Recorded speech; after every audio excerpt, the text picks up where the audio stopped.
young, I loved colors. Blue, green, yellow, orange. I would spend my entire day with a drawing book, coloring, drawing, painting, and I had a stack of colors, different types of colors, crayons, water, acrylic.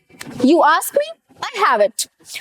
Until one day, only two colors started mattering in my life: brown and white. You might be thinking, brown and white? Isn't it usually black and white?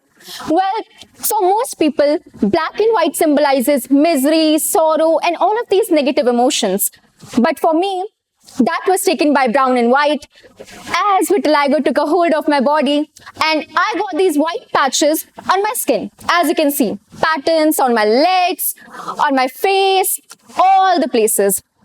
And well, you might be thinking, what is vitiligo? It is an autoimmune disorder which makes your skin lose its pigment. So now I have these patterns and little islands of white all over my skin.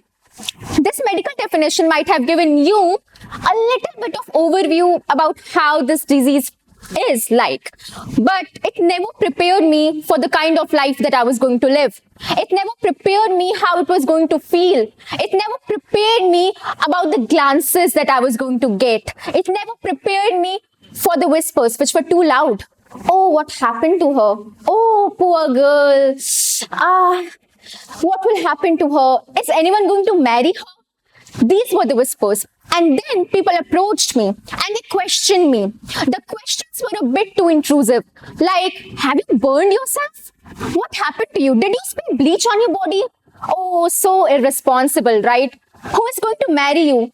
Because yeah, at the end of the day, I as a woman, my entire self-worth lies on the kind of guy that I'm going to attract. And who doesn't want a guy with 20 acres of land and hundreds of cows, right? In India. And after these questions, there were a lot of unsolicited advices. And when I talk a lot, there were a lot.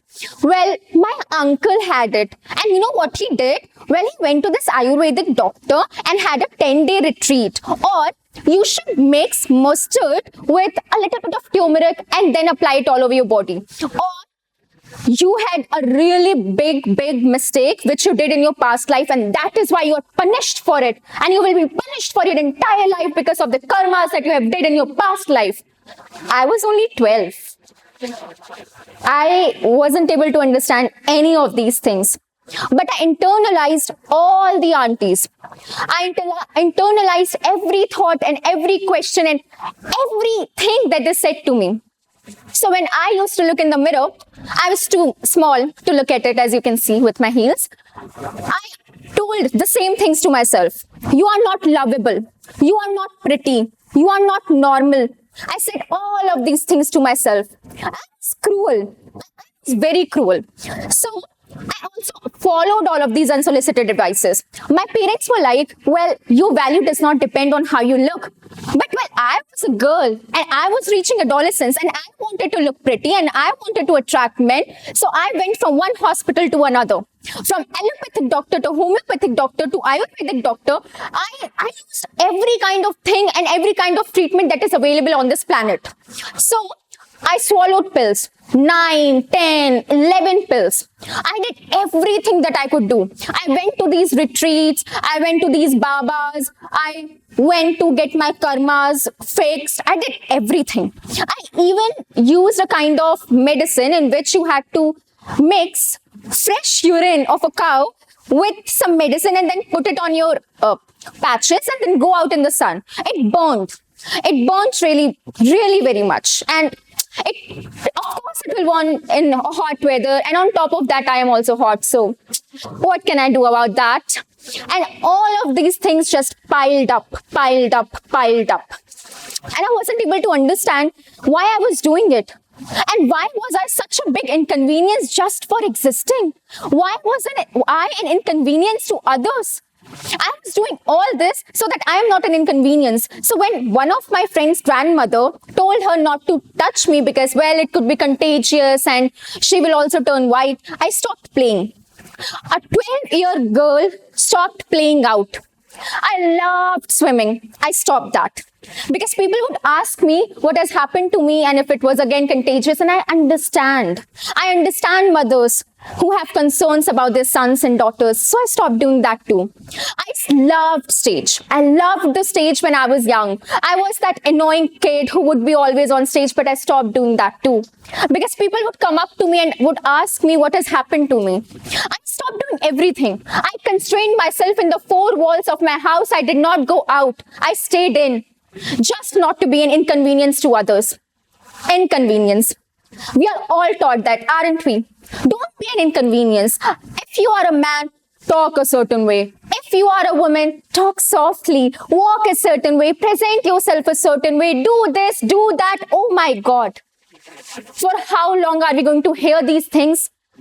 And for how long are we going to be the aunties and tell ourselves that this is wrong, this is right? Stop doing that. Be inconvenient. Be inconvenient to people. And in this hyper corporate world where our words are tied to the kind of likes that we get, stop doing that to yourself. You are more than likes. You are more than the comments which you get under your post. You are more than all of these things. You are a human. You are a human, and you should be unapologetically yourself. You should be unabashedly yourself. You should be shamefully yourself or unshamefully yourself. Just be you. You don't have to pay a price just to exist.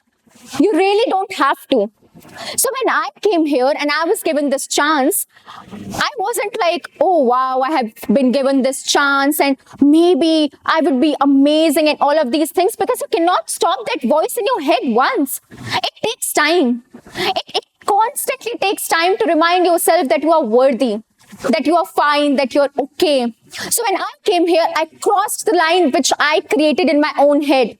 When I told myself that I'm not going to talk about my vitiligo, or I'm not going to wear these clothes, or I'm not going to show my hands or talk about it, and will just tell people that, well, it is an allergy or anything like that. I crossed that mental line. I crossed the social line that the world created for girls like me who are called that, oh, you should dress a certain way or cover yourself or hide yourself. Today, I did not hide myself. And I'm so proud of it. And I want you all to do the same, to cross the lines. Actually, don't cross the line. Blur them all. Blur them so much that we can all be our unique selves in this world. Thank you.